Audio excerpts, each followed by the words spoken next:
Enough with must-read op-eds. Dana Milbank writes this in the Washington Post. With Chuck Hagel's departure, Obama is turning into George W. Bush, something that neither George W. Bush nor Barack Obama would appreciate. In a cruel echo of history, Obama is morphing into the president whose foreign policy he campaigned to overturn. Obama on Monday sacked his Pentagon secretary, Chuck Hagel, after huge midterm election losses in the 6th year of his presidency, just as Bush did in sacking Donald Rumsfeld after midterm losses in the 6th year of his presidency. As with Bush, the ouster comes as the war in the Middle East is going badly. Rumsfeld's ouster led to the surge in Iraq. And Hagel's departure comes amid signs of an expanded role for U.S. troops in Iraq and Syria. And as under Bush, this guarantees that Obama is going to leave a successor an ongoing U.S. war in the Mideast, quite possibly the sort of ground war Obama vowed to undo. You never really do know, do you, Nicole, what's going to happen when you go into the White House? Well, and I think what's clear from all the coverage of the Hagel resignation or firing, whatever we're calling it this morning, is that foreign policy is run out of the West Wing of the White House, that Hagel was never in the loop. That was not, I mean, that is where the parallel ends.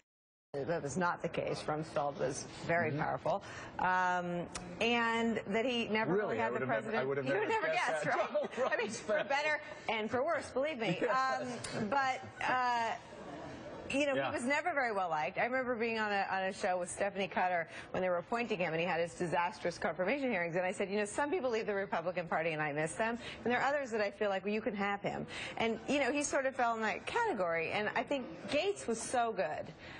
Gates was the sort of the anti-Rumsfeld, you know, really a technocrat who was able to sort of really have command and control of the military and really have the president's ear and really make alliances within the cabinet to affect national security decisions. Hagel seemed to be the polar opposite. But you know, Mike, this got ugly pretty quickly with the White House leaking immediately that Hagel wasn't up to the job, and Hagel's people leaking immediately that the White House was micromanaging too much. Having nothing to do with, clearly, the fact that Chuck Hagel was never on message and in sync with the West Wing of the White House. Correct. That never occurred. It's fascinating. Neither he nor the chairman of the Joint Chiefs are on sync with Syria. They both think more has to be done against ISIS.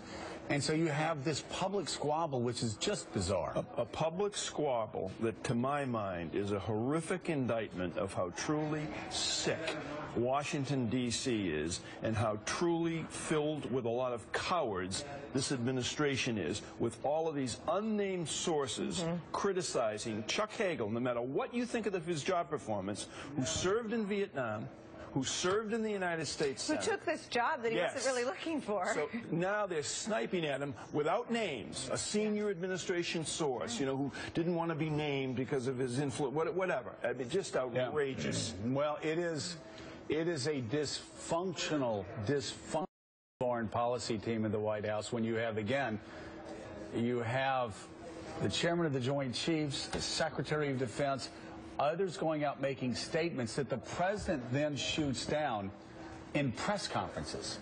And I remember talking to reporters saying, well, no, that press conference, that wasn't aimed at the American people. That was aimed at members of his own administration. Bizarre. Let's go to Gene Robinson. He writes this in the